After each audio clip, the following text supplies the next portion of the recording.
بسم اللہ الرحمن الرحیم۔ شروع کرتی ہوں اللہ تعالیٰ کے بابرکت نام سے جو نہایت مہربان اور بے حد رحم کرنے والا ہے۔ السلام علیکم ورحمۃ اللہ وبرکاتہ۔ دارالقم اسکولز سرگودھا کی جانب سے آج کے لیکچر میں آپ کو خوش آمدید کہتی ہوں۔ جیسا کہ آپ جانتے ہیں ہم 10th کلاسز کے لیے مطالعہ پاکستان کی کلاس جاری کیے ہوئے ہیں، اور جس کا باب نمبر 7 ہم نے شروع کر رکھا ہے، جس کا نام ہے پاکستان کے خارجہ تعلقات۔ اور آج جو ٹاپک ہم اس سلسلے میں پڑھنے جا رہے ہیں اس کا نام ہے پاک روس تعلقات۔ یہاں آپ کو پاکستان اور روس کا فلیگ بھی دکھائی دے رہا ہے۔ پہلے پاکستان کا فلیگ فرنٹ پر ہے اور بیک پر رشیا کا فلیگ ہے، جس کے 3 کلرز ہیں، white, blue and red. U S S R روس کا پرانا نام تھا۔ U S S R stands for U for union of, S for Soviet, S for states of, R for Russia. Union of Soviet states of Russia, چونکہ یہ ایک super power تھا اور سپر پاور ہونے کی حیثیت سے اس میں بہت ساری اسٹیٹس شامل تھیں، تو یہ اتنی زیادہ اسٹیٹس کی ایک یونین تھا، جس طرح یو ایس اے ہے، union of states of America, کہ وہ بھی بہت زیادہ اسٹیٹس کی ایک یونین ہے، اسی طرح روس بھی بہت زیادہ اسٹیٹس کی ایک یونین تھا، تو یہ یو ایس ایس آر کہلاتا تھا۔ لیکن 1991 میں اس میں سے بہت زیادہ ریاستیں آزاد ہوئیں، جس میں سے وسطی ایشیائی ریاستوں کے بارے میں ہم ایک ٹاپک بھی پڑھ چکے ہیں۔ اس کے علاوہ میں نے آپ کو بتایا تھا کہ 9 بالٹک اسٹیٹس بھی اس میں آزاد ہوئی تھیں، اور یہ کیوں آزاد ہوئی تھیں؟ کیونکہ جب 1978 میں یو ایس ایس آر یعنی رشیا نے افغانستان پر حملہ کیا تھا، وہاں وہ جنگ ان کی 1988 تک جاری رہی، اس میں یو ایس ایس آر کو شکست کا سامنا کرنا پڑا، اور 1989 میں وہ ان کا وہاں سے فوجی انخلا ہوا تھا افغانستان سے۔ اس کے بعد economically you S S are کی اتنی اسٹرانگ پوزیشن نہیں رہی کہ وہ اپنی سپر پاور کی حیثیت کو مینٹین کر سکتا یا ان اسٹیٹس کے اضافی اخراجات کو برداشت کر سکتا، تو 1991 میں اس نے 15 اسٹیٹس کو یو ایس ایس آر سے سیپریٹ کر دیا، ان کو انڈیپینڈنس دی، وہ آزاد ہو گئیں، جس میں سے 9 بالٹک اسٹیٹس تھیں اور 6 وسطی ایشیائی ریاستیں تھیں، اور اب یہ صرف روس کہلاتا ہے۔ میپ پر روس کی لوکیشن کو چیک کر لیتے ہیں کہ روس کدھر ہے۔ ادھر آپ نارتھ پول کی طرف آ جائیں اگر میپ میں، تو نارتھ پول میں یہ ملک آباد ہے، یہ سارے کے سارے جو کریم شیڈ میں آپ کو نظر آ رہا ہے یہ رشیا ہے، یہ اس کا کیپٹل سٹی نظر آ رہا ہے ماسکو۔ اب چونکہ یہ رشیا کے نام سے جانا جاتا ہے، پہلے یہاں پہ یو ایس ایس آر لکھا جاتا تھا میپ میں، لیکن اب رشیا لکھا جاتا ہے۔ یہاں پہ سائبیریا کے علاقے بھی ہیں، نارتھ پول تک جا رہا ہے یہ سارے کا سارا اسٹریچ ہے اس کا میپ۔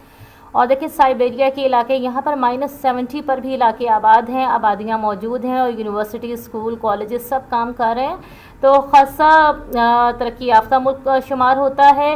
اور اگر ہم 1991 سے پہلے کے یو ایس ایس آر کا جائزہ لیں تو یہاں پہ دیکھیں یوکرائن، کرسنٹو، گروزنی، اور اس سائڈ پہ تمام اسٹیٹس ہیں، انہوں نے رشیا سے آزادی حاصل کی۔ ادھر یہ ترکمانستان، ازبکستان، قازقستان، یہاں پہ یہ تمام کرغزستان اور تاجکستان، یہ سارے کنٹریز ہیں، انہوں نے رشیا سے آزادی حاصل کی، اور 1991 سے پہلے یہ سارا علاقہ بھی روس کا ہی حصہ تھا۔ لیکن اب یہاں پر صرف یہ علاقہ موجود ہے، یہ 15 اسٹیٹس سے الگ ہو چکی ہیں، اور اب یہ رشیا کہلاتا ہے۔ روس کا دارالحکومت ماسکو ہے۔ جس وقت پاکستان کا قیام عمل میں آیا اس وقت جو روس کے ہیڈ تھے وہ مارشل جوزف اسٹالن تھے، بیسیکلی ایک ڈکٹیٹر تھے، اور اس وقت جو ان کے موجودہ صدر ہیں ولادیمیر پوٹن ہیں۔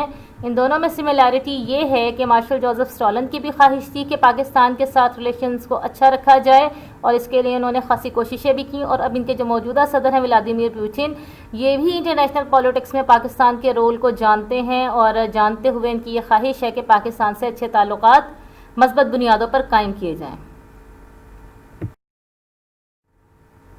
سفارتی تعلقات کی ابتدا۔ سفارتی تعلقات کی ابتدا، اس پہلی ہیڈنگ لکھ لیجئے اس کی، اور سفارتی تعلقات کی ابتدا کب ہوئی تھی اس کو پڑھ لیتے ہیں۔ مئی 1948 میں دونوں ممالک کے درمیان سفارتی تعلقات قائم ہوئے۔ کب قائم ہوئے تھے؟ مئی 1948 میں، اور اس کے اگلے برس روس میں پاکستان کا سفیر مقرر کیا گیا، یعنی دسمبر 1949 میں شعیب قریشی کو پاکستان کی طرف سے روس میں پہلا سفیر مقرر کیا گیا۔ سفیروں کے تقرر سے پہلے ہی روسی وزیر اعظم مارشل جوزف اسٹالن کی طرف سے جون 1949 میں پاکستانی وزیر اعظم لیاقت علی خان کو دورے کی دعوت دی جا چکی تھی۔ اس دورے کے لیے اگست کا مہینہ تجویز کیا گیا، تاہم وہ اس کو نظر انداز کر کے امریکہ کے دورے پر چلے گئے۔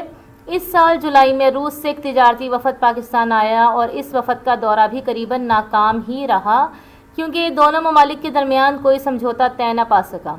روسی دعوت کے بعد امریکی صدر ٹرومین نے بھی پاکستانی وزیر اعظم کو دورے کی دعوت دی، جسے فوراً قبول کر لیا گیا۔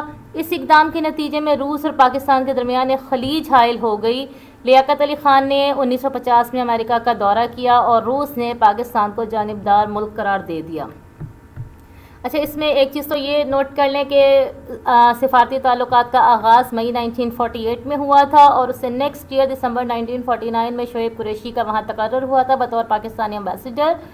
اور بہت اہم چیز جو میں نے آپ کو سبجیکٹ کے اس ٹاپک کے سٹارٹ میں بھی بتائی تھی کہ پاکستان جب آزاد ہوا اس وقت دنیا دو بلاکس میں تقسیم تھی، دو سپر پاورز تھیں، ایک امریکہ اور ایک Russia, USSR and USA۔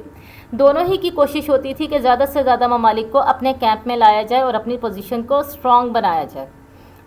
Pakistan چونکہ رشیا کا نیبرنگ کنٹری بھی تھا، تاجکستان جو پاکستان سے صرف 500 کلومیٹر کے فاصلے پر ہے اور وہاں کی پٹی سے جوائنٹ بھی ہے پاکستان کے ساتھ، اس وقت چونکہ رشیا کا حصہ تھا تو رشیا کے ساتھ ڈائریکٹ لنک تھا۔ تو رشیا کی خواہش تھی، چونکہ وہ بہت زیادہ سرد علاقہ ہے، نارتھ پول پر ہے، تو ان کی ویسے بھی خواہش تھی کہ گرم پانیوں کی جو بندرگاہوں والے ممالک ہیں ان سے رابطہ رکھا جائے تاکہ تجارت میں ان سے فائدہ حاصل کیا جائے۔ اور دوسری بات ان کی یہ خواہش تھی کہ چونکہ ایک نظریاتی ملک ہے اور روس بھی ایک کمیونزم کے نظریے پر قائم ہے، تو ایک نظریاتی ملک کی زیادہ اہمیت کو سمجھتا ہے، نظریے کی اہمیت کو سمجھتا ہے، تو انہوں نے پاکستان کو ایک نظریاتی اسٹیٹ سمجھتے ہوئے ان سے دوستی کرنے کی خواہش کی، لیکن پاکستانی حکومت کی طرف سے ان کو اتنا پازیٹیو رسپانس نہیں ملا۔ مارشل جوزف اسٹالن کی طرف سے 1949 میں ہی لیاقت علی خان کو دورے کی دعوت دی گئی تھی اور دورے کے لیے ٹائم بھی سلیکٹ ہو گیا تھا اگست کا، لیکن اسی دوران کیونکہ جب امریکہ کو پتہ چلا کہ روس نے پاکستان کو وزٹ کی دعوت دی ہے، انوائٹ کیا ہے، تو امریکہ نے بھی فوراً انوائٹ کیا، حالانکہ پاکستان میں اتنا انٹرسٹڈ نہیں تھے، لیکن روس کے مقابلے پر انہوں نے پاکستان کو انوائٹ کیا اور پاکستانی حکومت نے اس چیز کو نوٹس کرتے ہوئے کہ ان کا زیادہ جو فائدہ ہے وہ امریکن بلاک کو جوائن کرنے کا ہے یا رشین بلاک کو، تو انہوں نے امریکن بلاک کو جوائن کیا اور روس کو نظر انداز کرتے ہوئے امریکہ چلے گئے۔ اسی سال جولائی میں روس سے ایک تجارتی وفد پاکستان آیا۔ پہلے تو وزیر اعظم نے ان کی دعوت کو اگنور کیا، اس کے باوجود روس نے ایک تجارتی وفد پاکستان بھیجا تاکہ مثبت تعلقات کی بنیاد رکھی جا سکے، چونکہ پڑوسی ملک بھی تھا، لیکن پاکستان کی طرف سے اگین اس کا بھی کوئی پازیٹیو رسپانس نہیں آیا اور دونوں ممالک کے درمیان کوئی سمجھوتا طے نہ پا سکا۔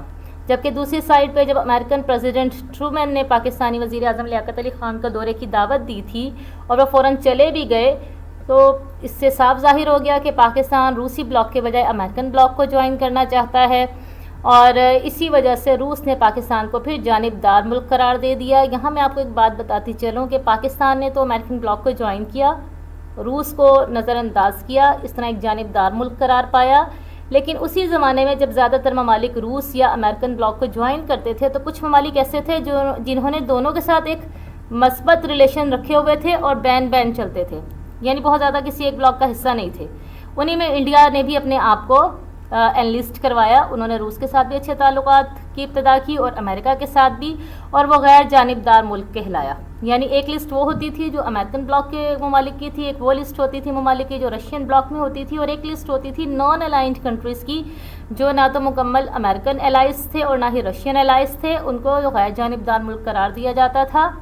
انڈیا نے تو اپنی غیر جانبداری کو برقرار رکھا، دونوں ممالک سے دوستی کی اور دونوں ممالک سے بھرپور فائدہ اٹھایا، لیکن پاکستان نے اپنے آپ کو صرف امریکن بلاک تک محدود کیا اور نتیجتاً روس سے منفی تعلقات کی طرف پیش قدمی کی، جس سے پاکستان کو آنے والے دنوں میں نقصان بھی اٹھانا پڑا۔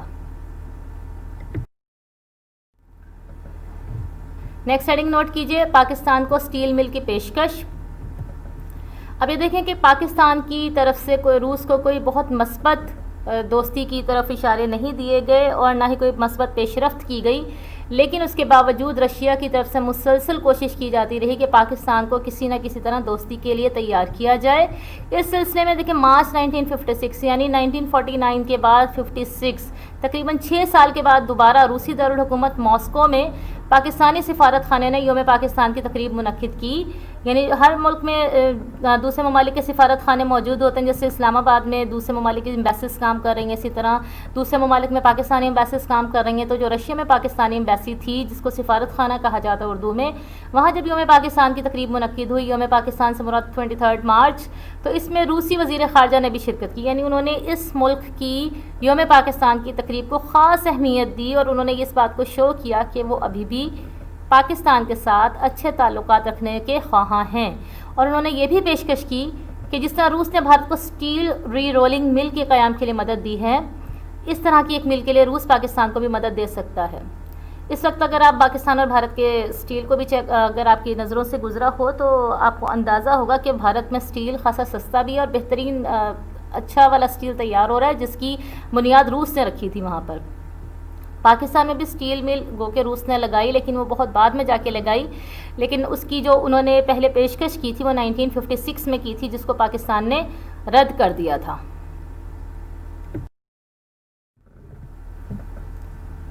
سفارتی تعلقات میں مثبت پیش رفت، نیکسٹ ہیڈنگ نوٹ کر لیجئے۔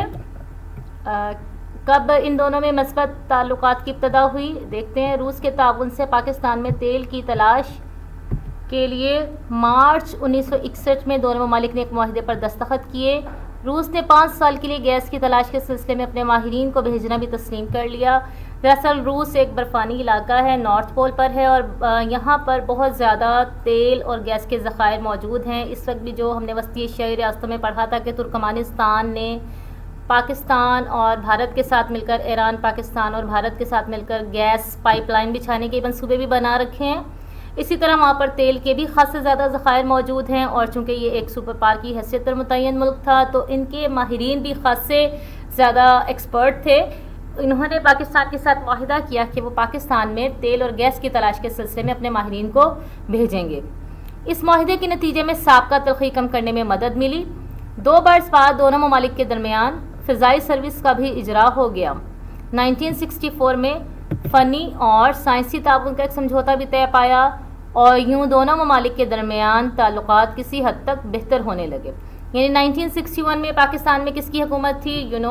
کہ پاکستان میں اس وقت جنرل ایوب خان کی حکومت تھی، صدر ایوب خان، اور رشیا میں جو اس وقت صدر تھے، پرائم منسٹر، ان کا نام نکیتا خروشچوف تھا، اور ان دونوں نے مل کے اس ایرا میں خاصا تعاون کی فضا کو قائم کیا۔ نیکسٹ ہیڈنگ نوٹ کریں۔ صدر پاکستان کا دورہ روس 1965۔ کہ 1965 میں پاکستان کے پریزیڈنٹ کون تھے؟ Yes, he was president Ayub Khan. یہ آپ کو ان کی ایک نظر آ رہی ہے پک، جو انہوں نے 1965 میں رشیا کا دورہ کیا تھا، تو وہاں کے ان کے ہیڈ آف اسٹیٹ تھے۔ ریڈنگ بھی کرتے جاتے ہیں۔ 1965 میں صدر پاکستان فیلڈ مارشل محمد ایوب خان نے روس کا دورہ کیا۔ دونوں ممالک کے درمیان 3 معاہدوں پر دستخط کیے گئے، جن کے تحت سابقہ تجارت کی مالیت بڑھا کر 2 گنی کر دی گئی۔ روس نے قرضے کے طور پہ 15 سے 25 کروڑ دینے کا اعلان کیا، اور ثقافتی معاہدے کے تحت مختلف فنی ماہرین، طلباء، ادیبوں اور فنکاروں کے ساتھ ساتھ ریڈیو اور ٹی وی پروگراموں کے تبادلے پر بھی اتفاق کیا گیا۔ روس نے پاکستان کے تیسرے 5 سالہ منصوبے کے لیے بھی امداد دینے کا اعلان کیا۔ روس کا جو تیسرا 5 سالہ منصوبے میں امداد دینے کا اعلان تھا، تیسرے 5 سالہ منصوبے کی مدت آپ جانتے ہیں 1965 to 1970 تھا۔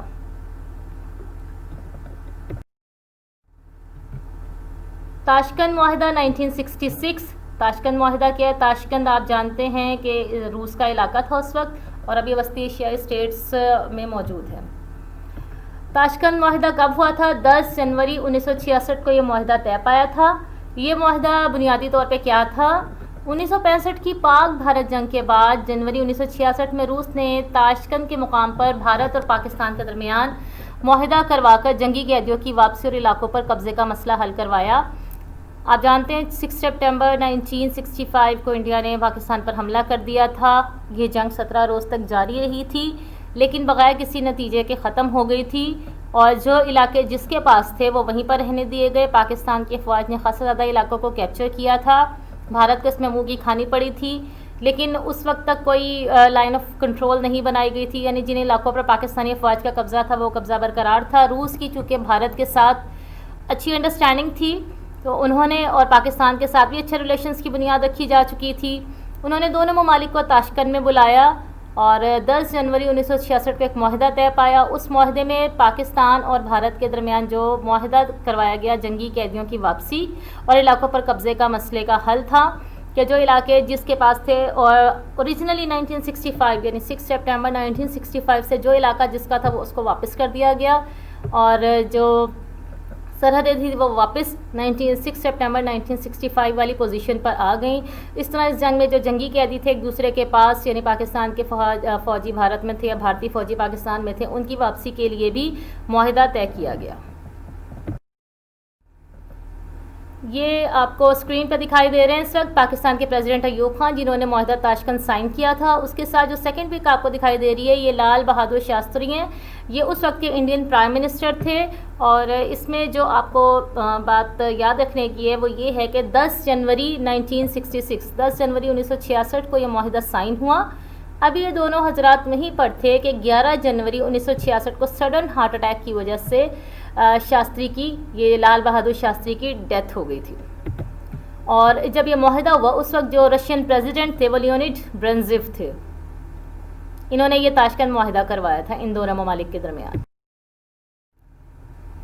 یہاں آپ کو تاشکند ڈکلیریشن سائن ہونے کی پکس دکھائی دے رہی ہیں. General Ayub Khan is going to sign the Tashkent declaration, اور ان کے ساتھ یہ ذوالفقار علی بھٹو بھی موجود ہیں، جبکہ یہاں پر آپ کو Indian prime minister Lal Bahadur Shastri دکھائی دے رہے ہیں. ذوالفقار علی بھٹو اس وقت زمانے میں پریزیڈنٹ ایوب خان کے لائر تھے، یہ ان کو ایڈوائزر تھے، لیگل ایڈوائزر. سیٹو اور سینٹو سے دستبرداری. سیٹو اور سینٹو کیا ہے؟ سینٹو کے بارے میں ہم پاک ایران میں بھی پڑھ چکے ہیں، اور سینٹو کیا ہے ان کے بارے میں تھوڑا سا مزید ڈیفینیشن دیکھ لیتے ہیں. SEATO stands for South East Asia Treaty Organization. S for South, E for East, A for Asia, T for Treaty, O for Organization. اور یہ کب سائن ہوا؟ سپٹمبر 1954 میں. اور سینٹو یہ کیا ہے؟ C E N, cen for Central, T for Treaty, O for Organization, Central Treaty Organization. یہ اس کب سائن ہوا؟ فیب 1955 میں. ان کی ڈیٹس اور ان کے ایبریویشن ضرور نوٹ کر لیجئے. یہ دونوں معاہدے دراصل کیا معاہدے تھے؟ ابھی ہم نے پیچھے بات کی کہ دنیا 2 بلاکس میں تقسیم تھی، امریکن اور رشین. تو دونوں بلاکس میں جو ممالک جوائن کیے ہوئے تھے تو ان کے جو بلاکس کے ہیڈ تھے وہ اپنے اپنے بلاک کو مضبوط کرنے کے لیے ایسے معاہدے کرتے رہتے تھے جس میں وہ اپنے بلاک میں موجود کنٹریز کو مختلف سیکیورٹیز پرووائڈ کرتے تھے. تو بیسیکلی سیٹو اور سینٹو کے تھرو بھی پاکستان کو ڈیفنس پرووائڈ کرنے کی کوشش کی گئی تھی. لیکن جب پاکستان کو ڈیفنس کی ضرورت پڑی، سیٹو اور سینٹو کے رکن ممالک نے پاکستان کی کوئی خاص مدد نہ کی، جس کا نتیجہ یہ نکلا کہ بھٹو کی جب حکومت کا آغاز ہوا 1971 میں، اس سے پہلے 1965 اور 1971 میں جب سقوط ڈھاکہ کا سانحہ پیش آیا تو سیٹو اور سینٹو کے رکن ممالک سے کوئی مدد نہ ملنے کے باعث پاکستان میں نئی بننے والی حکومت کے سربراہ ذوالفقار علی بھٹو نے سیٹو اور سینٹو دونوں معاہدات سے دستبرداری کا اعلان کر دیا. مشرقی پاکستان کے بنگلہ دیش بننے کے بعد ایک نئے دور کا آغاز ہوا. 1971 میں ذوالفقار علی بھٹو نے اقتدار سنبھالا تو انہوں نے دیکھا کہ امریکہ نے سینٹو اور سیٹو کے معاہدات کے باوجود پاکستان کی کوئی مدد نہیں کی، تو انہوں نے ان معاہدات کو چھوڑنے کا اعلان کر دیا. کراچی اسٹیل مل کا قیام. یہ کراچی اسٹیل مل کا گیٹ آپ کو دکھائی دے رہا ہے. خوشحالی اور ترقی کی پہچان، فولاد سے مضبوط پاکستان. یہاں آپ کو اسٹیل سے بنی ہوئی مختلف مشینری دکھائی دے رہی ہے. اس سے مختلف مشینری اور مختلف انسٹرومنٹس اور مختلف پیچ وغیرہ، اسکرو ڈرائیورز وغیرہ بنے ہوئے ہیں. پاکستان اسٹیل مل کی آپ تصویر ہے. 1973 میں دونوں ممالک کے درمیان ایک معاہدے کی روح سے روس نے تھرمل بجلی گھر کے لیے جنریٹر اور ضروری ساز و سامان دیا. اسی سال اسٹیل مل کے منصوبے کو آخری شکل دی گئی اور کراچی میں مل کی تعمیر کا کام نومبر میں شروع کیا گیا. 1971 میں ذوالفقار علی بھٹو نے جب سیٹو اور سینٹو سے دستبرداری کا اعلان کیا تو اس کے ساتھ ہی انہوں نے روس کے ساتھ تعلقات کو مزید مضبوط بنیادوں پر قائم رکھنے کے لیے مزید کوششیں شروع کیں. روس کے ساتھ دوستی اچھے بنیادوں پر رکھی گئی اور اس وقت روس نے جو 1956 میں پاکستان کو اسٹیل مل کے قیام کی پیشکش کی تھی اور انہوں نے 1973 میں اپنی اس پیشکش پہ عمل کیا اور پاکستان میں باقاعدہ اسٹیل مل کی تعمیر کا کام شروع کروایا. جنیوا معاہدہ 1988. جنیوا معاہدہ کس ڈیٹ کو سائن ہوا تھا؟ 14 اپریل 1988 کو. اب جنیوا معاہدہ کیا ہے؟ جنیوا معاہدہ آپ پڑھ چکے ہیں. جہاد افغانستان میں جو ہمارا فرسٹ چیپٹر تھا، چیپٹر نمبر 6، اس میں ہم نے جہاد افغانستان کا پورا ٹاپک پڑھا تھا اور پھر ہم نے پاک افغان تعلقات میں بھی اس ٹاپک کو ڈیٹیل میں پڑھا ہے. اس کو ہم یہاں پر تھوڑا سا اوور ویو لے لیتے ہیں کہ 1978 میں جب افغانستان میں فوجی انقلاب آیا تھا تو انہوں نے مدد کرنے کے لیے روسی افواج کو افغانستان میں دعوت دی تھی. روسی افواج نے افغانستان پہ قبضہ کرنے کی کوشش کی، جس کا نتیجہ یہ نکلا کہ پاکستان نے افغانیوں کی مدد کرنے کا سوچا اور افغانستان میں پراکسی وار لڑی، جبکہ اس وار کو جو سارا سپانسر کر رہے تھے، فائنانس کر رہے تھے، وہ ساری ایڈ آ رہی تھی امریکہ کی طرف سے آ رہی تھی اور بالآخر رشیا اس علاقے میں بری طرح ہارا. اس نے بدترین شکست کا سامنا کیا. 1988 میں انہوں نے اپنی شکست کو تسلیم کرنے کے لیے ایک معاہدہ طے کیا. اس معاہدے کے تھرو انہوں نے اپنی فوجیں افغانستان سے نکالنی تھیں. یہ معاہدہ جنیوا میں سائن ہوا اور اس معاہدے کو معاہدہ جنیوا کا نام دیا گیا. اس کو یہ ایک اہم سوال ہے بورڈ کے پوائنٹ آف ویو سے بھی، تو آپ نے اس کی ڈیٹ، علاقہ اور اس کے سگنیٹریز سب کو یاد رکھنا ہے. 1988 میں افغانستان کے مسئلے کو حل کرنے کے لیے ایک معاہدہ طے پایا جسے معاہدہ جنیوا کا نام دیا گیا. پاکستان اور افغانستان کے علاوہ امریکہ اور روس نے دستخط کیے تھے. اس معاہدے کی روح سے روس نے 9 ماہ کے اندر اندر اپنی فوجیں بلانے کا فیصلہ کیا. چنانچہ 1989 کے وسط تک افغانستان سے تمام فوجیں واپس نکل گئیں اور افغانستان کو ایسے ہی چھوڑ دیا گیا اور اس کے بعد وہاں پہ خانہ جنگی کا آغاز ہو گیا تھا. لیکن اس جنگ کے بعد روس بھی اس قابل نہ رہا کہ وہ USSR یعنی ایک سپر پاور کی حیثیت کو مزید مینٹین کر سکتا اور 1991 میں اس کا مزید 15 اسٹیٹس میں اس کو تقسیم کر دیا گیا تھا. جنیوا معاہدہ کے دستخط کنندگان کون کون تھے؟ کتنے ممالک نے اس کو سائن کیا؟ 4 ممالک نے سائن کیا تھا، پاکستان، افغانستان، امریکہ اور روس. جنیوا کہاں پر واقع ہے اس کو بھی نوٹ کر لیں. جنیوا فرانس، یہ فرانس ہے، یہ آپ کو فرانس لکھا دکھائی دے رہا ہے لائٹ بلیو کلر میں میپ میں، اور یہ سوئٹزرلینڈ، یہ سوئٹزرلینڈ کا سارا علاقہ ہے. تو سوئٹزرلینڈ اور فرانس کی سرحد پر یہ علاقہ موجود ہے جنیوا، اور یہ بیسیکلی سوئٹزرلینڈ کا علاقہ ہے لیکن یہ سوئٹزرلینڈ اور فرانس کی سرحد پر واقع ہے. اس کو نوٹ کر لیں. آپ کو پتہ ہونا چاہیے کہ جنیوا کہاں پر واقع ہے. آپ نے ذہن میں رکھا ہے یہ سوئٹزرلینڈ کا علاقہ ہے لیکن یہ فرانس اور سوئٹزرلینڈ کی سرحد پر واقع ہے. اس کو لکھ بھی لیں اپنی بکس پہ. سوئٹزرلینڈ کا علاقہ ہے جو فرانس اور سوئٹزرلینڈ کی سرحد پر واقع ہے. نیکسٹ پوائنٹ نوٹ کیجئے. روسی وزیر اعظم کا دورہ پاکستان 2007. یہ آپ کو پک نظر آ رہی ہے رشین پرائم منسٹر کی جو 2007 میں پاکستان تشریف لائے تھے اور اس وقت پاکستان میں پرویز مشرف کی حکومت تھی. اس کے بعد پاکستان اور روس کے تعلقات میں زیادہ گرم جوشی نہ رہی. کس کے بعد؟ یعنی جب 1989 میں روسی افواج کا افغانستان سے انخلا ہوا، چونکہ روس پاکستان کی وجہ سے USSR کی پوزیشن کو مینٹین نہ کر سکا، اس کو سپر پاور کی پوزیشن سے ہٹنا پڑا جس میں مین رول پاکستان نے پلے کیا تھا. تو ظاہر سی بات ہے اس کے بعد وہ پاکستان کو اچھا تو نہیں سمجھ سکتے تھے. پاکستان کے ساتھ تھوڑی سی ان کی اینمٹی کا آغاز ہوا اور لیکن اس کے بعد آہستہ آہستہ جو وقت گزرا، چونکہ ہم نے سٹارٹ میں پڑھا تھا کہ خارجہ تعلقات کی بنیاد ہی مفادات کے اوپر رکھی جاتی ہے. جو مفادات چینج ہوتے ہیں وہی ملک جو کسی زمانے میں دشمن کنسیڈر کیا جاتا ہے، نیکسٹ طے کیے جانے والے مفادات کے تھرو اس کو بیسٹ فرینڈ کا آپشن بھی دیا جا سکتا ہے. تو چونکہ جب زمانہ چینج ہوا اور دہشت گردی کو فیس کرنا پڑا اور پاکستان نے دہشت گردی کے خلاف بہت کامیاب آپریشن کیے، تو رشیا کی توجہ پاکستان کی طرف ہوئی اور 2007 میں روس کے وزیر اعظم نے پاکستان کا دورہ بھی کیا اور صدر پاکستان اور وزیر اعظم پاکستان سے ملاقات کی.